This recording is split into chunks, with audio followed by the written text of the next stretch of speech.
देव, तुम सुबह सुबह ये क्या पढ़ रहे हो? अंजलि की ऐसे अचानक आ जाने से देव थोड़ा घबरा जाता है।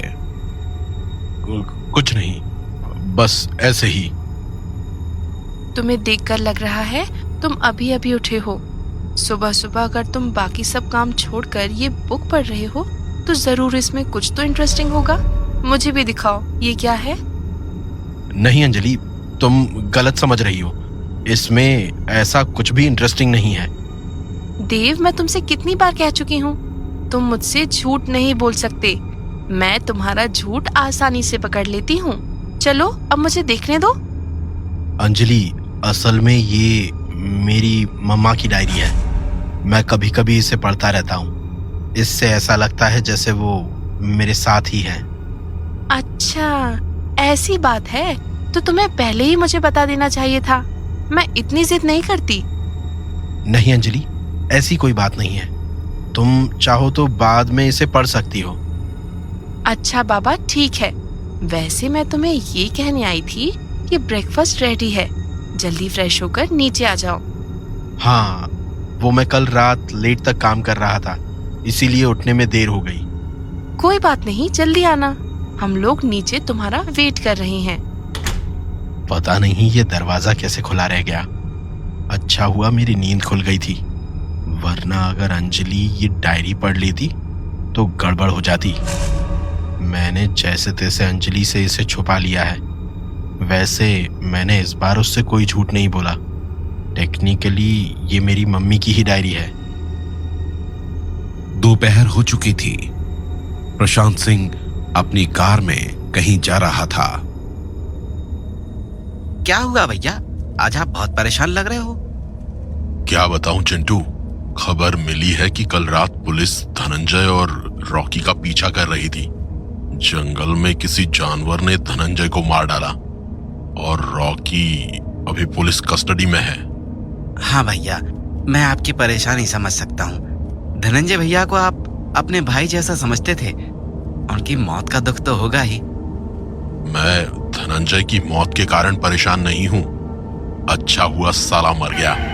फिर क्या बात है भैया? अगर ये साला रॉकी भी जंगल में ही मर जाता तो मेरा सारा टेंशन खत्म हो जाता। लेकिन साले को पुलिस ने पकड़ लिया है।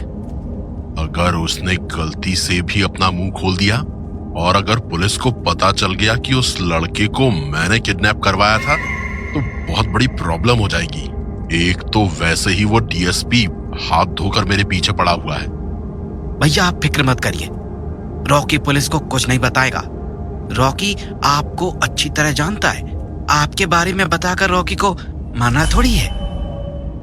हाँ, बात तो तू सही कह रहा है, लेकिन उस मौर्या का कोई भरोसा नहीं है। साला बहुत चालाक है। उसके आने के बाद डोगरा भी बदल गया है। एक बार ये सब खत्म हो जाए उसके बाद उस मौर्या और बाकी सबको उनकी असली औकात दिखा दूंगा। शाम के 7 बज रहे थे। लॉकअप में रॉकी का प्यास से बुरा हाल हो चुका था। ए हवलदार, मैंने बोला ना मेरे को पानी चाहिए। तू मेरे को जानता नहीं है। अभी मैं अंदर हूँ, एक बार बाहर आ गया ना फिर देखना मैं तेरा क्या करता हूँ। ए तू ज्यादा चिल्ला मत रे। जितना चिल्लाएगा उतनी ज्यादा प्यास लगेगी। पानी तो तेरे को मिलने वाला नहीं है, साहब का स्ट्रिक्ट ऑर्डर है। मेरी बात सुन, मैं तेरे को 10,000 दूंगा एक बोतल पानी का। चल 20,000, 50,000। मेरी बात मान, 50,000 देने से बेहतर मुझे सब कुछ सच सच बता दे, फिर तू जो चाहेगा मैं तुझे ला कर दूंगा। सर मेरी बात समझो, मैं आपको नहीं बता सकता। अगर मैंने सब बता दिया तो मुझे भी अपनी जान गंवानी पड़ेगी। मुझ पर भरोसा करो, मेरे होते हुए कोई तुम्हारा कुछ नहीं बिगाड़ पाएगा। सर आप उसे नहीं जानते, वो मुझे। रॉकी आधी ही बात कह पाया था कि उसे चक्कर आ जाता है और वो जमीन पर गिर जाता है। सर ये बेहोश हो गया। लगता है इसे हॉस्पिटल ले जाना पड़ेगा। उसकी कोई जरूरत नहीं है, इसे बस डिहाइड्रेशन हुआ है। थोड़ी देर में अपने आप होश आ जाएगा। अगर हम इसका दुलार करते रहेंगे तो ये कभी कुछ नहीं बताएगा। पैलेस में पूरी तरह सन्नाटा छाया हुआ था। सब लोग डिनर करके अपने अपने कमरों में जा चुके थे। विक्की अब भी अपने कमरे में जाग रहा था।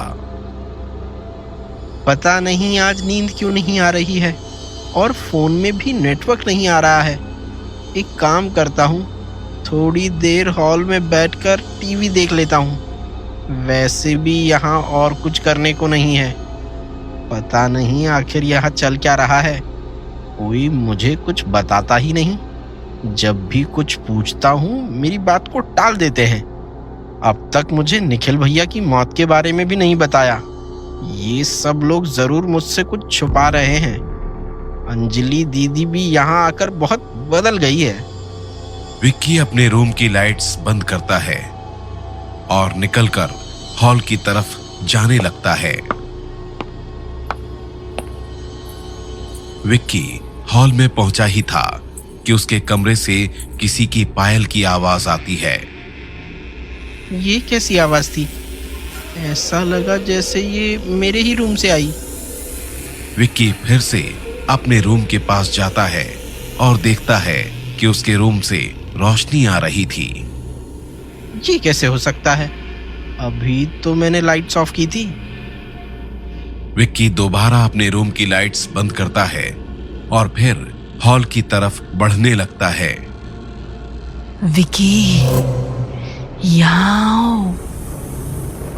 ये कैसी आवाज थी? ऐसा लगा जैसे कोई। विक्की फिर से अपने कमरे में जाता है। अंदर जाकर विक्की की धड़कनें डर से तेज होने लगती हैं। अभी अभी विक्की ने जिन लाइट्स को दूसरी बार बंद किया था वो सब फिर से ऑन हो चुकी थी। क्या यहाँ कोई है? अगर ये किसी तरह का प्रैंक है तो इसे अभी बंद कर दो। मुझे ये बिल्कुल अच्छा नहीं लग रहा है। विक्की अपने कमरे को देख ही रहा था कि तभी उसके कमरे की लाइट्स अपने आप बुझने लगती हैं। विक्की तेजी से दरवाजे की तरफ भागता है, लेकिन इससे पहले कि वो दरवाजे तक पहुंच पाता, कमरे का दरवाजा अपने आप जोर से बंद हो जाता है। दीदी, मुझे यहाँ से बाहर निकालो। पता नहीं ये सब क्या हो रहा है। दीदी, दीदी। विक्की के कमरे की सारी लाइट्स एक के बाद एक अपने आप ब्लास्ट हो जाती हैं। विक्की को कुछ समझ नहीं आ रहा था, आखिर ये सब हो क्या रहा था। देखो, तुम जो कोई भी हो, प्लीज मुझे जाने दो। कमरे में अब बिल्कुल अंधेरा था। कुछ देर तक कमरे में बिल्कुल सन्नाटा रहता है। फिर अचानक कोई विक्की के कान के पास आकर फुसफुसाते हुए कहता है, डरो मत विकी, मैं आज तुम्हें नहीं मारूंगी। ये आवाज सुनकर विक्की के होश उड़ जाते हैं और वो वहीं पर बेहोश हो जाता है। दूसरी तरफ देव इन सब से बेखबर अपने कमरे में बैठा वो डायरी पढ़ रहा था। गीतांजलि शाम को खेलकर वापस अपने घर जा रही थी। आज विक्रम उसके साथ नहीं था, वो बिल्कुल अकेली थी। वो जा ही रही थी कि मंदाकिनी उसके सामने आकर खड़ी हो जाती है। कल इसकी वजह से मेरी वृंदा मायूस थी। आज मैं इस लड़की को सबक सिखा कर रहूंगी। बेटी, तुम कहाँ जा रही हो?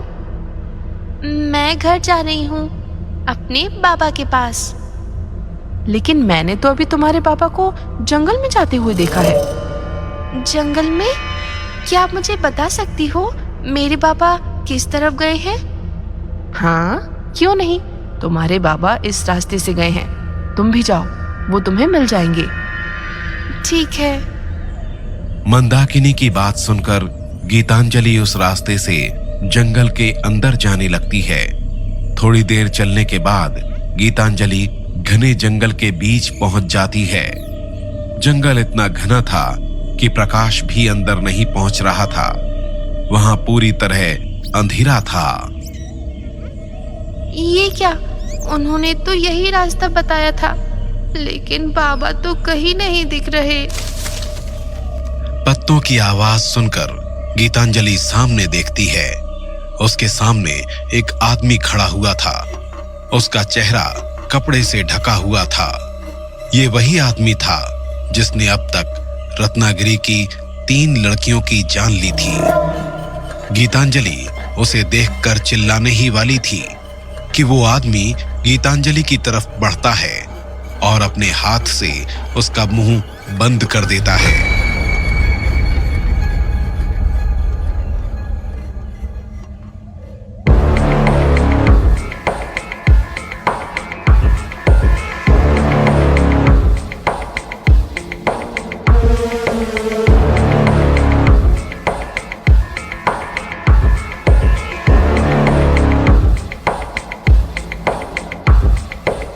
कहानी का अगला भाग सुनने के लिए चैनल को सब्सक्राइब करके बेल आइकन प्रेस करना ना भूलें।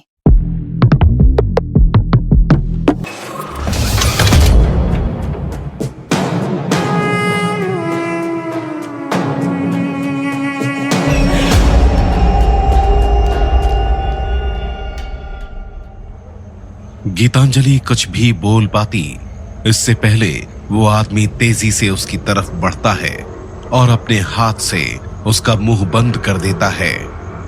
गीतांजलि डर से छटपटाने लगती है और उस आदमी की पकड़ से छूटने की कोशिश करने लगती है। छोड़ो मुझे। जैसे ही गीतांजलि चिल्लाती है, 2 चमकती आंखें उसकी तरफ देखने लगती हैं। उनके ठीक सामने एक काले रंग का तेंदुआ खड़ा था, जो अब धीरे धीरे उन्हीं की तरफ बढ़ रहा था। तुम मेरे पीछे खड़ी हो जाओ और बिल्कुल भी हिलना मत। लेकिन ये तेंदुआ आपको। जल्दी करो, वो हमारी तरफ ही बढ़ रहा है।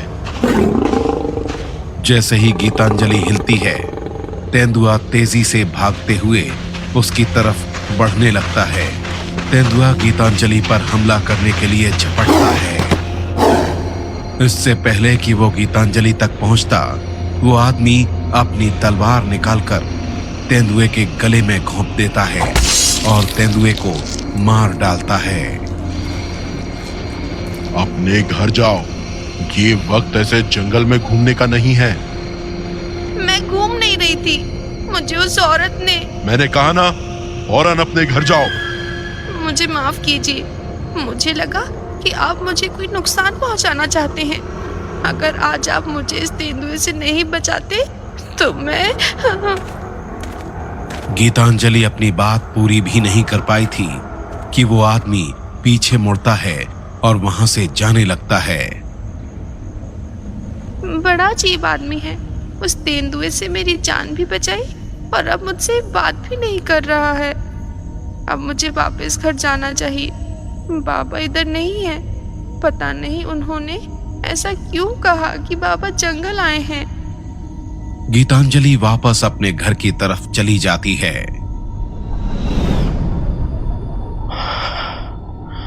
बहुत नींद आ रही है, मुझे डायरी को अंदर रख देना चाहिए। वैसे ही आज सुबह अंजलि ने इसे देख लिया था। देव डायरी को ड्रॉर में रखकर अपने बेड पर सो जाता है। डीएसपी मौर्य की कार सुबह सुबह पुलिस स्टेशन के सामने आकर रुकती है। डीएसपी मौर्य कार से उतरकर सीधे लॉकअप के पास जाता है, जहां रॉकी बंद था। क्यों अंकुल, इसने अब तक कुछ बताया या नहीं? नहीं सर, इसने अभी तक मुंह नहीं खोला, लेकिन कल रात से ये बस पानी मांग रहा है। लगता है अगर अब भी इसे पानी नहीं मिला तो ये मर जाएगा। डीएसपी मौर्य लॉकअप के अंदर जाता है और रॉकी के ठीक सामने जाकर खड़ा हो जाता है। पानी सर, प्लीज मुझे पानी दे दो, मैं और ऐसे नहीं रह सकता। मैं कल ही तुम्हें बता चुका हूं, तुम्हें तब तक कुछ नहीं मिलेगा जब तक तुम निखिल के मर्डर का पूरा सच मुझे नहीं बता देते। मैं भी पहले ही कह चुका हूं, अगर मैंने कुछ भी बताया तो वो मुझे मार देगा।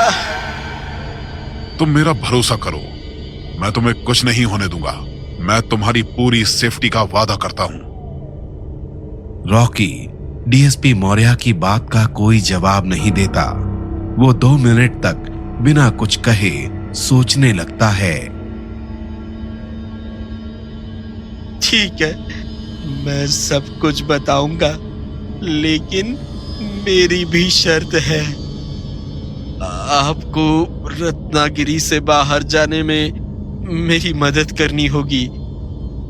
ठीक है, अगर तुम सब कुछ सच सच बता दो तो मैं खुद तुम्हें अपनी कार से रत्नागिरी से कहीं दूर छोड़कर आऊंगा। ये लो, पानी पी लो। डीएसपी मौर्य पानी की बोतल रॉकी के हाथ में दे देता है। अब मुझे सारी बात शुरू से बताओ। धनंजय सालों से प्रशांत सिंह के लिए काम करता था।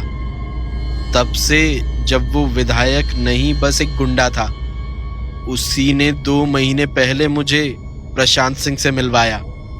जब प्रशांत सिंह के भतीजे का मर्डर हो गया और आप लोग उसके मर्डरर को नहीं ढूंढ पाए, तो उसने धनंजय से इसका पता लगाने को कहा। लेकिन इन सब का निखिल के मर्डर से क्या कनेक्शन है? मेरी बात तो पूरी होने दो। प्रशांत सिंह को पता चल गया कि उन हवेली के लड़कों को इसके बारे में जरूर कुछ पता है। इसीलिए उसने धनंजय से निखिल को किडनैप करके उससे सच निकलवाने को कहा। क्या? लेकिन प्रशांत सिंह को यह सब कैसे पता चला? इंस्पेक्टर डोगरा लॉकअप के बाहर खड़ा सब कुछ सुन रहा था। डीएसपी मौर्य की बात सुनकर वो बुरी तरह डर जाता है कि कहीं रॉकी डीएसपी को उसके बारे में भी ना बता दे। वो नहीं चाहता था कि डीएसपी मौर्य को उसके और प्रशांत सिंह के बारे में पता चले। बोलो रॉकी, प्रशांत सिंह को उनके बारे में किसने बताया? वो तो मुझे नहीं पता। मेरी कभी प्रशांत सिंह से बात नहीं होती थी। वो सिर्फ धनंजय को ही सब कुछ बताता था। फिर क्या हुआ? निखिल की मौत कैसे हुई? और वो उस घर में आग कैसे लगी जहां तुमने निखिल को रखा था?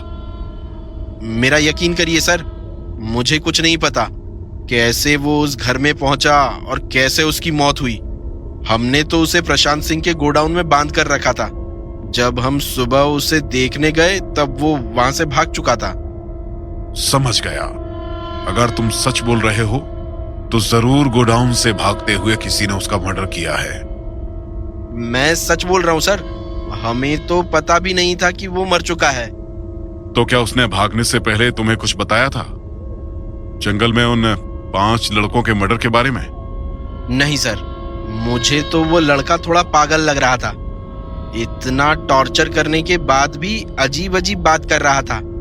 कह रहा था कि भूत है, कोई साया जिसने उन सबको मार डाला। हमने उससे सच उगलवाने की बहुत कोशिश की, लेकिन वो बस यही सब कहता रहा। हो सकता है वो सच कह रहा हो। क्या कहा सर आपने? कुछ नहीं। एक बात बताओ, क्या तुमने अभी जो कुछ मुझे बताया वो कोर्ट में बोल सकते हो कि प्रशांत सिंह ने ही तुम दोनों से निखिल को किडनैप करवाया? सर, आप चाहे मुझे टॉर्चर करो या गोली ही क्यों ना मार दो, मैं आपकी ये बात नहीं मान सकता। अगर मैंने ऐसा किया तो प्रशांत सिंह मुझे कहीं से भी ढूंढकर मार देगा। ठीक है अंकुल, इसे कुछ खाने को दे दो। मुझे कुछ जरूरी काम है, मैं जा रहा हूं। सर, आप मुझे कब रत्नागिरी से बाहर पहुंचवाएंगे? इतनी भी क्या जल्दी है? पहले कुछ दिन यहां आराम करो, फिर इस बारे में सोचूंगा। सर रुको, आप ऐसा नहीं कर सकते। आपने मुझसे वादा किया है। डीएसपी मौर्य स्टेशन से बाहर आकर अपनी कार में बैठ जाता है और कहीं जाने लगता है। ये इम्पॉसिबल है। निखिल ने मरने से पहले उन्हें किसी साये के बारे में बताया। देव भी मुझे वैसा ही कुछ बता रहा था। क्या देव सच कह रहा है? क्या जंगल में जिसने धनंजय की जान ली वो सच में कोई आत्मा थी? नहीं, ऐसा नहीं हो सकता। मुझे किसी भी तरह सच पता लगाना ही होगा। पैलेस में भी सब लोग जाग चुके थे। देव, शुभम और अंजलि हॉल में बैठे कुछ बात कर रहे थे। क्या बात है देव, आजकल तुम अकेले अपने रूम में ही बैठे रहते हो। आखिर तुम वहाँ करते क्या हो? कुछ नहीं अंजलि, मैं बस फोन यूज करता रहता हूँ। लेकिन तुम्हारे रूम में तो ठीक से नेटवर्क भी नहीं आता। क्या बात है देव, लगता है तू सच में मूव ऑन कर चुका है। दिन भर अकेले किससे बात करता रहता है? कम से कम मुझे तो बता ही सकता है। शुभम की बात सुनकर अंजलि का चेहरा सीरियस हो जाता है। देव समझ जाता है कि अंजलि को शुभम की बात बिल्कुल अच्छी नहीं लगी है। शट अप शुभम, तू ये क्या बकवास कर रहा है? और तुझे सच में लगता है ऐसी सिचुएशन में मैं किसी से बात करूंगा? वैसे अंजलि, 10 बजने वाले हैं, अब तक विकी नहीं उठा? हाँ, मैं भी कब से यही सोच रही हूँ। तुम लोग बैठो, मैं अभी उसे उठाकर आती हूँ। अंजलि वहां से उठकर विक्की के कमरे की तरफ जाती है।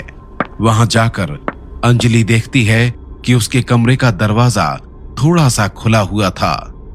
अंजलि बिना कुछ कहे दरवाजे से अंदर झांकती है।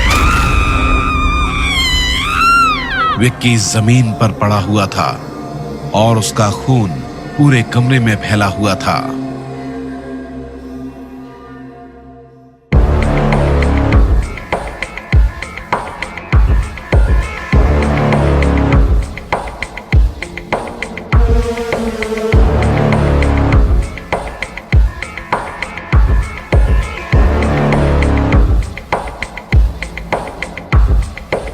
कहानी का अगला भाग सुनने के लिए चैनल को सब्सक्राइब करके बेल आइकन प्रेस करना ना भूलें।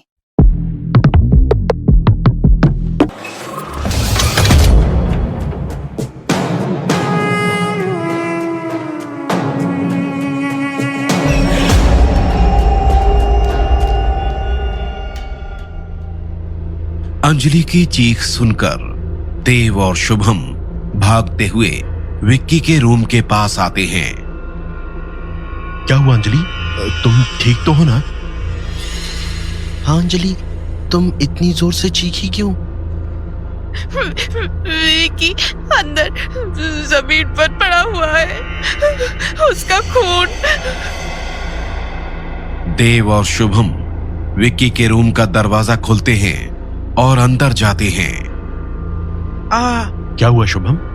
मेरे पैर में कुछ चुभा, शायद किसी ग्लास का टुकड़ा है। शुभम की बात सुनकर देव कमरे के चारों तरफ ध्यान से देखता है। शुभम, तू रूम से बाहर निकल। सब तरफ कांच के टुकड़े बिखरे हुए हैं, इन्हीं के कारण विकी का खून बह रहा है। देव अकेले विकी के पास जाता है और उसे अकेले ही उठाकर रूम से हॉल में ले आता है। देव, विकी को यहाँ पर लेटा दो। देव विक्की को धीरे से हॉल में रखे सोफे पर लेटा देता है। उसकी पीठ पर अब भी कांच के कुछ टुकड़े धंसे हुए थे। देव, विकी की पीठ से अभी भी खून निकल रहा है। हाँ, उसकी पीठ पर अब भी कांच लगा हुआ है। मैं अभी इन्हें निकाल देता हूँ। शुभम, तू जल्दी फर्स्ट एड किट लेकर आ। देव विक्की की पीठ से कांच के उन टुकड़ों को धीरे धीरे निकालने लगता है। विक्की, हिलना मत, थोड़ी देर ऐसे ही लेटे रहो। देव, हमें विकी को हॉस्पिटल ले जाना चाहिए। अंजलि, तुम चिंता मत करो, हल्की सी चोट है। शुभम फर्स्ट एड किट लेकर आ रहा है, फिर विक्की बिल्कुल ठीक हो जाएगा। लेकिन विकी बेहोश कैसे हुआ? और वो लाइट्स, वो सब कैसे? वही तो मैं आपसे। विक्की, मैंने कहा ना हिलो मत। अंजलि, तुम भी थोड़ी देर शांत रहो। थोड़ी देर में शुभम फर्स्ट एड किट ले आता है और देव विक्की के घाव पर ड्रेसिंग कर देता है। विक्की धीरे से उठकर सोफे पर बैठ जाता है। विकी, क्या हुआ था तुम्हारे साथ? तुम अचानक बेहोश कैसे हो गए? और तुम्हारे रूम की सारी लाइट्स? वही तो मैं आप लोगों से पूछना चाहता हूँ। आप लोग मुझे कुछ बता ही नहीं रहे हो। आखिर यहाँ चल क्या रहा है? कल मेरे साथ जो हुआ वो नॉर्मल नहीं था। बताओ आप लोग क्या छुपा रहे हो? और निखिल भैया की मौत कैसे हुई? विक्की, वो रुको अंजलि, मैं विक्की को सब कुछ समझाता हूँ। आओ विक्की, मेरे साथ आओ। देव और विक्की हॉल से बाहर निकलते हैं और गार्डन में लगी चेयर्स पर बैठ जाते हैं। देव बिना रुके विक्की से बात कर रहा था। लगभग आधे घंटे बाद वो दोनों लौटकर पैलेस के अंदर आते हैं। दीदी, आई एम सॉरी, मैंने आपसे ऐसे बात की। मुझे नहीं पता था आप इतनी सारी प्रॉब्लम से अकेले डील कर रही हो। मुझे तो अब भी बिलीव नहीं हो रहा है कि ये सब सच हो सकता है। अगर मैंने कल रात वो सब अपनी आंखों से नहीं देखा होता तो मैं खुद अभी इस बात पे यकीन नहीं कर पाता। तुम चिंता मत करो विक्की, मैं तुम्हें कुछ नहीं होने दूंगी। पिछले जन्म में तो गीतांजलि अपने भाई विक्रम को नहीं बचा पाई थी, लेकिन इस बार अंजलि विक्की को कुछ नहीं होने देगी, चाहे मुझे अपनी जान ही क्यों न देनी पड़े। आप लोग चिंता मत करो, अब किसी और की जान नहीं जाएगी। बस आज की रात और कल सुबह गुरुजी की साधना पूरी हो जाएगी। कल के यज्ञ के बाद आप सबको हमेशा के लिए इन सब से छुटकारा मिल जाएगा। आप सब वापस अपने घर जा सकोगे। क्या आज गुरुजी के व्रत का 7वां दिन है? हाँ, हम सबको बस आज की रात संभल कर रहना है। ठीक है, आज रात हम सब एक साथ ही रहेंगे। मुझे पूरा विश्वास है कल गुरुजी हमें इन सारी प्रॉब्लम से निकाल लेंगे। इतने में शिल्पा और अक्षय भी हॉल में आ जाते हैं। शिल्पा, हमने तुम लोगों की सारी बातें सुन ली हैं। मैं भी जल्द से जल्द यहाँ से वापस जाना चाहती हूँ। मम्मी पापा कब से मुझे घर बुला रहे हैं। बस एक दिन की ही तो बात है शिल्पा, तू आज ही अपने पापा को कॉल कर और टिकट बुक करने को कह दे।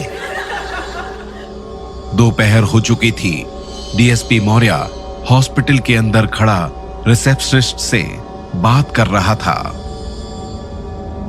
परसों जो डेड बॉडी यहाँ आई थी, मुझे उसके डॉक्टर से मिलना है। सर, प्लीज नाम बताइए। JP Maurya, deputy superintendent of police. Sir, जिनकी डेथ हुई है उनका नाम? ओह, धनंजय सिंह। सर, उनका पोस्टमार्टम डॉक्टर शर्मा ने किया है। वो आपको 2nd फ्लोर पर मिलेंगे। Okay, thank you. DSP Maurya lift से 2nd फ्लोर पर जाता है और डॉक्टर शर्मा के कैबिन के अंदर घुसता है। डॉक्टर शर्मा? यस। मुझे धनंजय सिंह केस के बारे में कुछ इन्फॉर्मेशन चाहिए। उनकी ऑटोप्सी रिपोर्ट कितने दिन में रेडी हो जाएगी? एडॉप्सी रिपोर्ट तो रेडी है, मैं बस पुलिस स्टेशन कॉल करने ही वाला था। आप चाहे तो इसे अभी ले जा सकते हैं। But how is it possible? Autopsy report में तो काफी टाइम लगता है, आपने इतनी जल्दी कैसे? You are absolutely right officer. Autopsy पूरी करके रिपोर्ट बनाने में हमें लगभग 3 to 4 डेज का टाइम लगता है। But this case is very strange. ऐसा केस मैंने पहले कभी नहीं देखा। क्यों? इसमें ऐसी क्या बात है? इस बॉडी के पेट पर जो घाव है उसमें हमें किसी तरह का कोई ट्रेस नहीं मिला। आप क्या कहना चाहते हैं डॉक्टर? जैसे अगर ये घाव किसी जानवर ने इन्हें दिया होता तो उसका डीएनए या उसके कोई ट्रेसेस मिलते। इसका मतलब ये किसी जानवर का काम नहीं है। अभी मेरी बात पूरी नहीं हुई है ऑफिसर। अगर किसी हथियार से भी इस पर अटैक किया गया होता तो उस मेटल के ट्रेसेस मिलते, लेकिन इस बॉडी के घाव से हमें किसी तरह के ट्रेसेस नहीं मिले हैं। ऐसा लगता है जैसे बिना किसी चीज से टच किए ही इसे मारा गया हो। लेकिन ऐसा कैसे हो सकता है? आप डॉक्टर होकर भी ऐसी बात कैसे कर सकते हैं? देखिए ऑफिसर, जो बात थी मैंने आपको बता दी। जब बॉडी से कुछ मिला ही नहीं है तो हम टेस्ट किसका करेंगे, इसलिए रिपोर्ट इतनी जल्दी बन गई। आप चाहे तो रिपोर्ट लेके जा सकते हैं। अब मुझे जाना होगा, कुछ पेशेंट्स को अटेंड करना है। Okay doctor, thank you. DSP Maurya report लेकर हॉस्पिटल से बाहर निकल जाता है और वापस पुलिस स्टेशन की तरफ जाने लगता है। डॉक्टर ने कहा कि धनंजय के घाव से कुछ भी नहीं मिला। इसका मतलब मैंने जो देखा था वो बिल्कुल सही है। उस औरत ने ही धनंजय को मारा और फिर गायब हो गई। पहले धनंजय की मौत, फिर निखिल का सच और अब ये रिपोर्ट। इन सबसे ऐसा लग रहा है जैसे देव ने मुझसे जो भी कहा था सब सच है। मुझे देव से मिलकर एक बार और बात करनी चाहिए। देव अपने कमरे में बैठा हुआ था। उसके हाथ में वही डायरी थी। देव डायरी को और आगे पढ़ने लगता है। वो आदमी जंगल के बीच उस गुफा के अंदर खड़ा था। उसके ठीक सामने वो अघोरी हिरन की खाल के आसन पर बैठा हुआ था। जब तुमने मुझे बुलाया तो मुझे लगा कि कोई जरूरी काम होगा, लेकिन तुमने मुझे एक छोटी बच्ची को बचाने के लिए बुलाया। मैं पहले ही 30 लड़कियों की जान ले चुका हूं। आज एक और मर जाती तो क्या हो जाता? आज अगर इस लड़की को कुछ हो जाता तो तुम उन 30 क्या पूरी 99 लड़कियों की बलि देकर भी कुछ हासिल नहीं कर पाते। तुम कहना क्या चाहते हो, सीधे सीधे कहो। कल मैं अपने हवन के लिए कुछ सामग्री लेने गांव गया था। तभी मैंने उस लड़की को देखा। वो शायद अपने घर जा रही थी। उसके साथ एक लड़का भी था। मैं उस लड़की को देखते ही समझ गया कि जिसकी हमें तलाश है ये वही है। वो लड़की कोई साधारण लड़की नहीं है। उसका जन्म रोहिणी नक्षत्र की अमावस्या के समय हुआ था। उसमें ऐसी शक्तियां हैं जिनकी कोई बराबरी नहीं है। क्या उसे अपनी शक्तियों के बारे में पता है? नहीं, ना ही उसे अपनी शक्तियों के बारे में पता है और ना ही उनका इस्तेमाल करना आता है। और उसे पता ना ही चले तो हमारे लिए अच्छा होगा। तो अब मुझे क्या करना होगा? तुम्हें वही करना है जो मैंने तुम्हें बताया है, लेकिन तुम्हें एक चीज का ख्याल रखना है। यही वो 100वीं लड़की है जिसकी बलि देकर तुम्हारा संकल्प पूरा होगा। लेकिन अभी तो उसके लिए बहुत समय बचा है। हाँ, और जब तक वो समय नहीं आता तुम्हें उस लड़की पर नजर रखनी होगी और उसे हर खतरे से बचाना होगा। अगर उसे कुछ भी हुआ तो तुम जो चाहते हो वो कभी हासिल नहीं कर पाओगे।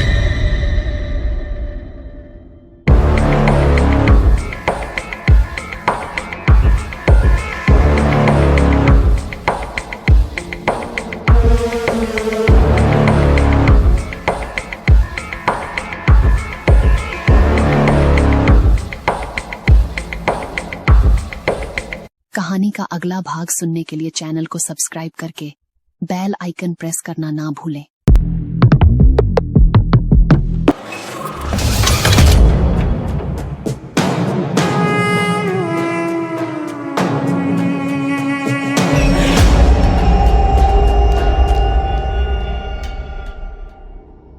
शाम हो रही थी।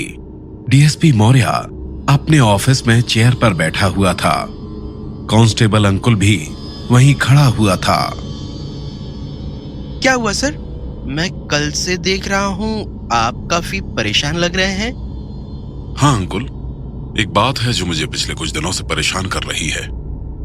सर आप चाहे तो मुझे बता सकते हैं। परसों मेरे सामने जंगल में कुछ ऐसा हुआ जिस पर मैं अपनी आंखों से देखने के बाद भी विश्वास नहीं कर पा रहा हूँ। जब भी मैं अपनी आंखें बंद करता हूँ उस औरत का चेहरा मेरे सामने आ जाता है। लग रहा है जैसे वो अब भी मेरे साथ ही है। सॉरी सर, लेकिन आप क्या कह रहे हैं मेरी कुछ भी समझ में नहीं आ रहा है। अंकुल, पता नहीं तुम्हें यह सुनकर कैसा लगेगा, लेकिन मुझे लग रहा है उस दिन देव ने मुझसे जो कुछ भी कहा था सब सच है। लेकिन आपने तो बताया था कि वो उस दिन काफी अजीब बातें कर रहा था कि एक साया है जो सबकी जान ले रहा है और कोई आत्मा उसकी मदद कर रही है। हाँ, निखिल ने भी मरने से पहले धनंजय और रॉकी को यही बात बताई थी। और कोई मरने से पहले कभी झूठ नहीं बोलता। धनंजय की पोस्टमार्टम रिपोर्ट भी इसी तरफ इशारा कर रही है। और मैंने खुद उस औरत को धनंजय की जान लेते देखा था। वो वहीं मेरे सामने खड़ी थी, फिर एक पल में पता नहीं कहां गायब हो गई। सर, क्या इसका मतलब रत्नागिरी में इतने सारे मर्डर्स किसी सीरियल किलर ने नहीं किए हैं? क्या इन सब मौतों के पीछे सच में किसी साए का हाथ है? मैं खुद भी इस बात पर यकीन नहीं कर पा रहा हूं और ना ही मैं करना चाहता हूं, लेकिन हर चीज इसी तरफ इशारा कर रही है। सर, अगर ये सब सच है तो अब हमें क्या करना चाहिए? हम किसी सीरियल किलर को तो पकड़ सकते हैं, लेकिन अगर इन सब को किसी आत्मा ने मारा है तो हम कुछ भी नहीं कर सकते। सच बताऊं तो मुझे भी कुछ समझ नहीं आ रहा है। पूरी बात जानकर ही हम कुछ करने का सोच सकते हैं, लेकिन तुम मेरी एक बात का ध्यान रखना, गलती से भी इस बारे में किसी और को मत बताना। ये बात सिर्फ तुम्हारे और मेरे बीच रहनी चाहिए। सर, आप इस बात की फिक्र मत कीजिए। टाइम हो रहा है, चलिए मैं आपको घर छोड़ देता हूँ। नहीं, उसकी जरूरत नहीं है। मैं अकेले ही चला जाऊंगा। तुम अपने घर जाओ। वैसे भी अगले महीने तुम्हारा पीसीएस का मेंस है। काम के साथ साथ पढ़ाई पर भी ध्यान दो। ठीक है सर, आप जाइए। डीएसपी मौर्य पुलिस स्टेशन से बाहर निकलता है और अपनी कार स्टार्ट करके अकेले ही घर के लिए निकल जाता है। प्रशांत सिंह अपने गार्डन में एक कुर्सी पर बैठा हुआ था। उसके सामने थोड़ी ही दूर एक आदमी अपने घुटनों के बल खड़ा था। प्रशांत सिंह के गार्ड्स ने उसके सिर पर गन रखी हुई थी। प्रशांत भैया, मुझे माफ कर दो, मुझसे गलती हो गई। मैंने तुझ पे भरोसा किया था मोंटी। तुझे क्या लगता था तू उस 2 कौड़ी के पुलिस वाले से मिलकर उसे मेरे सारे धंधों की टिप देगा और मुझे पता नहीं चलेगा? तेरी वजह से उस डीएसपी ने मुझे धमकी दी, प्रशांत सिंह राजपूत को। भैया, मुझसे गलती हो गई। उस डीएसपी ने मुझे भी धमकी दी थी। मैं डर गया था भैया। तू उस पुलिस वाले से डर गया, लेकिन तुझे इस बात का डर नहीं लगा कि अगर मुझे तेरे बारे में पता चल गया तो मैं तेरा क्या करूंगा? वो डीएसपी तो बस तुझे अंदर डालता, मैं सीधे ऊपर पहुंचा दूंगा। नहीं भैया, मुझे बस एक आखिरी मौका दो। मैं कितने सालों से आपके लिए काम कर रहा हूँ। इसीलिए तो मैं तुझे नहीं छोड़ सकता। अगर लोगों को पता चल गया कि मेरे लिए काम करने वाला ही मुझसे नहीं डरता, तो बाहर कोई क्यों मुझसे डरेगा? मुझे बस एक मौका दे दो। आप जैसा कहोगे मैं वही करूंगा। आपके लिए मैं कुछ भी कर सकता हूँ। कुछ भी? चल फिर एक काम कर, ये ले गन और अपने माथे पे रख। भैया जल्दी कर, मेरे पास ज्यादा टाइम नहीं है। मैंने उदय को तेरे घर भेजा है। तेरी बीवी और बेटी वही है ना? ये देख, उसी का फोन आ गया।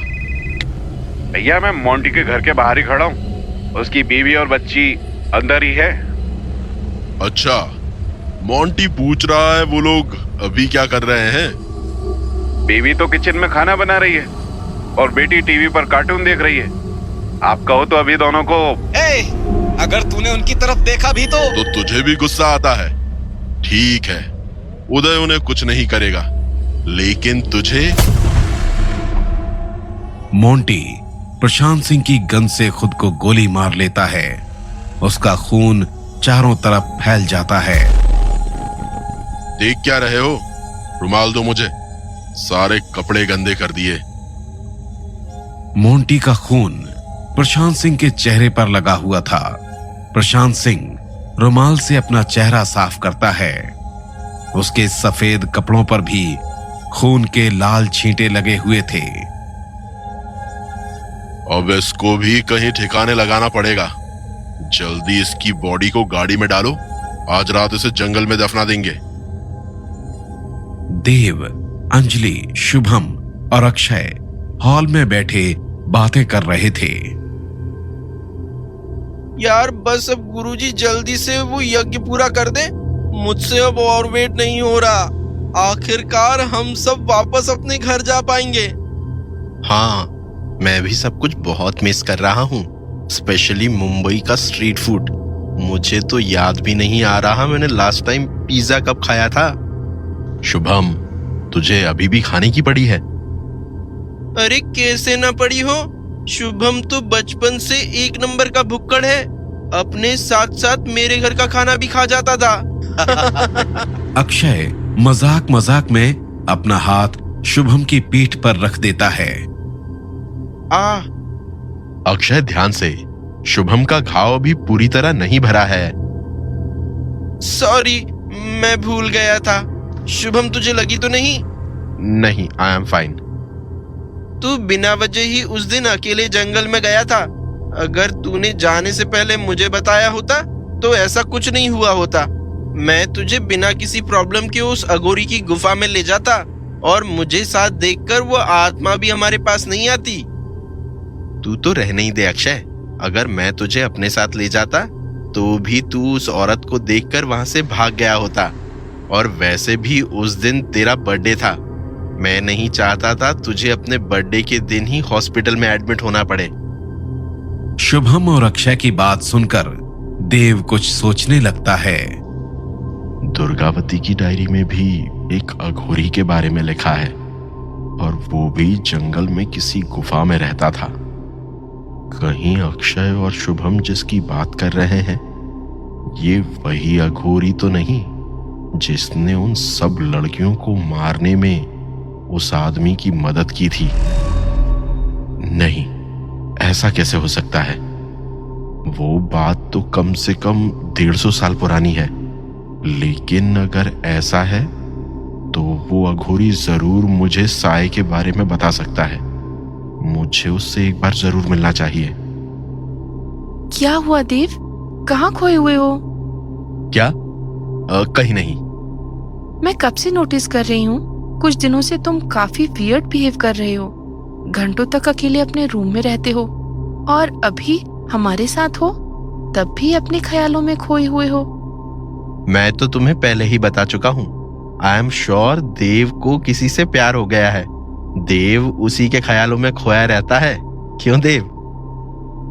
शुभम की बात सुनकर अंजलि का चेहरा फिर से उतर जाता है, लेकिन वो अपनी फीलिंग्स छुपाने के लिए फेक स्माइल करने लगती है। दैट्स इनफ शुभम, मुझे ऐसे मजाक बिल्कुल पसंद नहीं है। रिलैक्स देव, तुम्हें तो शुभम की आदत पता ही है। कितने टाइम के बाद हम सब खुश हैं और कल हम सब वापस अपने घर चले जाएंगे। मैं नहीं चाहती आज हम किसी बात पर झगड़ा करें। हाँ, मैं तो भूल ही गया था। कल तो वैसे भी गुरुजी के यज्ञ के बाद ये 100 साल पुरानी कहानी यहीं खत्म हो जाएगी।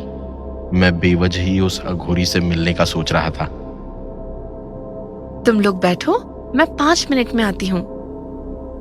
अंजलि हॉल से उठकर अपने रूम की तरफ जाती है। क्या शुभम सही बोल रहा था? सच में देव को किसी से प्यार हो गया है। मैंने कितना कुछ सोच रखा था कि कल यहाँ से निकलते ही देव से अपने दिल की बात कन्फेस कर दूंगी।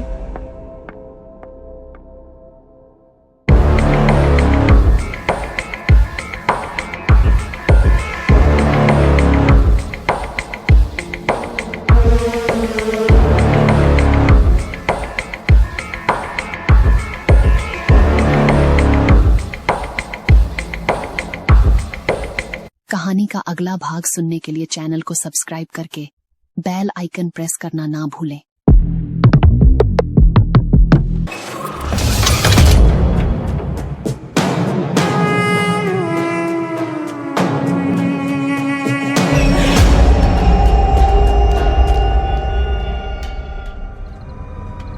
डीएसपी मौर्य कार से अकेला ही अपने घर की तरफ जा रहा था। वो लगभग आधा रास्ता पार कर चुका था। यूं तो अभी शाम के 7 ही बजे थे, लेकिन रास्ता बिल्कुल सुनसान था।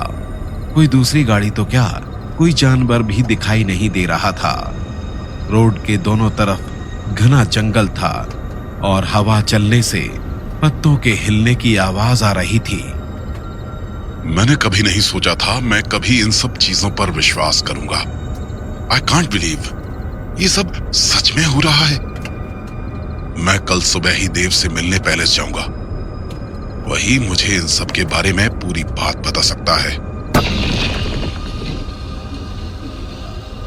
ये क्या था? लगता है कार के नीचे कोई जानवर आ गया है। डीएसपी मौर्य कार से बाहर निकलता है और कार के नीचे देखने लगता है। कार के नीचे तो कुछ भी नहीं है, फिर ये दोनों टायर्स अपने आप कैसे पंक्चर हो गए? डीएसपी मौर्य अपना फोन निकालता है और इंस्पेक्टर डोगरा का नंबर डायल करने लगता है। चलो शुक्र है, एटलीस्ट यहाँ पर नेटवर्क तो आ रहा है, वरना आज तो मैं बुरी तरह फंस जाता। हेलो सर, आप घर पहुंच गए? मैं घर ही जा रहा था, पता नहीं कैसे रास्ते में कार का टायर पंचर हो गया। सर मैं अभी किसी को गाड़ी लेकर भेजता हूँ, आप अभी कहाँ पर हैं? मैं वो जंगल के पास वाली नहर के थोड़ा आगे खड़ा हूँ। सर मैं फौरन शर्मा जी के साथ आ रहा हूँ, आप थोड़ी देर इंतजार कीजिए, हो सके तो कार के अंदर ही बैठे रहिएगा। आप तो जानते ही हैं शाम को उधर कितने जंगली जानवर नहर का पानी पीने आते हैं। हाँ तुम ठीक कह रहे हो, मैं ऐसा ही करूंगा। Thank you inspector. डीएसपी वापस कार के अंदर बैठ जाता है और कार लॉक करके म्यूजिक सुनने लगता है। कोई कार की विंडो को नॉक करता है। डीएसपी मौर्य देखता है कि एक 40-45 साल की औरत रोते हुए उसकी कार के बाहर खड़ी है। क्या हुआ? आप रो क्यों रही हो? क्या कोई प्रॉब्लम है? यहाँ से थोड़ी दूर मेरा घर है। मेरी बेटी आंगन में खेल रही थी, तभी उसे किसी सांप ने काट लिया। अगर उसको जल्दी अस्पताल नहीं ले गए तो मर जाएगी। आप अपनी गाड़ी से उसे अस्पताल ले जाइए, मैं आपको पैसे भी दूंगी। उसकी कोई जरूरत नहीं है, लेकिन ये कार तो नहीं चल पाएगी, इसके दोनों टायर्स पंक्चर हैं। कुछ कीजिए साहब, कोई और गाड़ी भी नहीं दिख रही है। मैंने एक और कार मंगाई है, वो थोड़ी देर में आ जाएगी। तब तक आपकी बेटी को यहाँ लेकर आ जाते हैं। आपका घर किस तरफ है? थोड़ी ही दूर है, मेरे पीछे आइए, मैं आपको लेकर चलती हूँ। डीएसपी मौर्य चुपचाप उस औरत के पीछे चलने लगता है। रोड से थोड़ा अंदर जाने के बाद उसे दूर से एक मकान दिखता है। जंगल के अंदर पक्का मकान देखकर डीएसपी हैरान हो जाता है, भले ही उसकी हालत खराब थी। तुम्हारे घर में इतना अंधेरा क्यों है? बिजली नहीं है, मैं दिया जलाकर गई थी, शायद बुझ गया होगा। जल्दी चलिए, मैं अभी दिया जला देती हूँ। वो औरत उस घर के अंदर घुसती है। आइए साहब, देखिए ना, गुड़िया बेहोश हो गई है। जब मैं इसे छोड़कर गई थी तब तो ये बात कर रही थी। डीएसपी मौर्य भी उस घर के अंदर जाता है। जल्दी कुछ जलाओ, मुझे कुछ भी दिखाई नहीं दे रहा है। हाँ, अंधेरे में दिया नहीं मिल रहा है। रुको, मैं फ्लैशलाइट ऑन करता हूँ। डीएसपी मौर्य अपने फोन की फ्लैशलाइट ऑन करता है और उस औरत की तरफ दिखाता है। सामने देखकर डर से डीएसपी मौर्य का खून सूख जाता है। उसके सामने वही डरावना जला हुआ चेहरा था जिसने धनंजय की जान ली थी। डीएसपी मौर्य जोर से चिल्लाना चाहता था, लेकिन उसके मुंह से आवाज ही नहीं निकल रही थी, जैसे डर से उसका सारा शरीर जम गया हो। किसी तरह डीएसपी मौर्य पीछे पलटता है और दरवाजे की तरफ बढ़ता है, लेकिन डीएसपी के मुड़ते ही उस घर का दरवाजा जोर से बंद हो जाता है। प्रशांत सिंह अपने ड्राइवर और उदय के साथ जंगल की तरफ जा रहा था। क्या हुआ उदय? तू ऐसे मुंह लटका कर क्यों बैठा है? भैया मोंटी हमारे साथ पिछले 10 सालों से काम कर रहा था। उसे मारकर थोड़ा खराब लग रहा है। खराब तो मुझे भी लग रहा है, लेकिन क्या करूं, उसे मारना जरूरी था। मैं हर चीज बर्दाश्त कर सकता हूं, लेकिन धोखा नहीं। अगर तूने भी कभी ऐसा किया तो मैं तुझे मारने से पहले भी एक पल के लिए नहीं सोचूंगा। नहीं भैया, आपको धोखा देने से पहले मैं खुद को ही गोली मार लूंगा। मैं कभी आपका भरोसा नहीं तोड़ूंगा।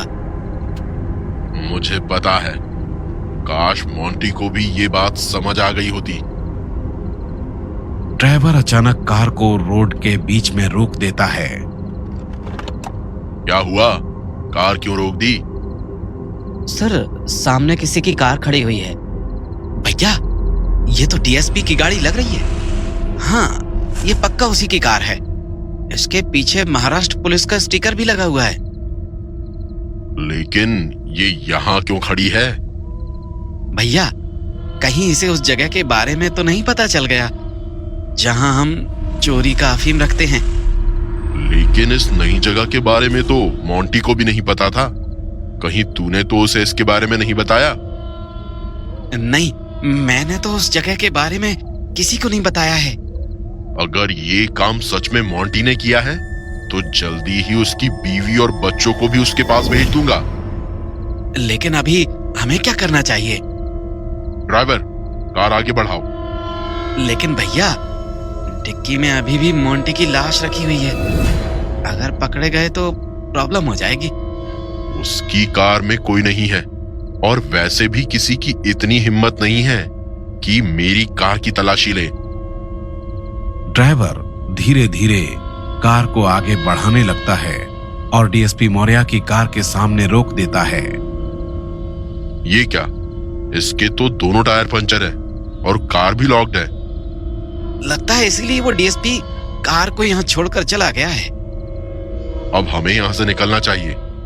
चल, कार स्टार्ट कर। इसकी लाश को कहीं और ठिकाने लगाना पड़ेगा। साला मरने के बाद भी मुझे परेशान कर रहा है। भैया, ये तो पुलिस की कार है। अब हम क्या करें? मोंटी की लाश? तू चुप रह, मैं सब संभाल लूंगा। बस अपना मुंह मत खोलना। इंस्पेक्टर डोगरा और कांस्टेबल शर्मा दूर से ही प्रशांत सिंह और उसके आदमियों को देख लेते हैं। सर, ये तो प्रशांत सिंह है, लेकिन ये यहाँ क्या कर रहा है? मौर्य सर की कार भी यहीं खड़ी है। सर, पता नहीं क्यों मुझे लग रहा है यहाँ कोई तो गड़बड़ है। गड़बड़ तो होगी ही। ये साला प्रशांत सिंह जो यहाँ है। चलो देखते हैं क्या बात है।